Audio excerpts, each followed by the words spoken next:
শুভ দুপুর সবাইকে। বৌরানীর সংসারে স্বাগতম জানাচ্ছি সবাইকে।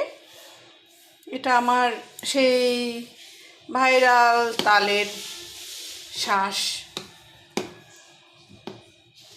শাঁসের পায়েস। সকালে খিচুড়ি করা হয়েছিল, একটু বেঁচে গিয়েছে।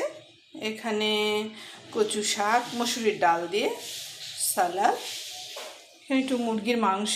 আজকে আমার হাজব্যান্ড একটা দাওয়াতে গিয়েছে, ও থাকবে না, সেজন্য আমরা আজকে ওই যে ব্রয়লার মুরগি, এটা খাওয়াই হয় না, আমাদের কেউ পছন্দ করে না, আমি খাই। আমি শরীফা মুসলিমা এদেরকে নিয়ে খাবো আল্লাহ খাওয়ালে। আর এখানে রান্না হয়েছে কলার থোড় আমার গাছেরই, বেগুন, পটল, কচু দিয়ে, মাছ দিয়ে একটা তরকারি। এগুলোই গরিবের দুপুর। আল্লাহ হাফেজ সবাইকে।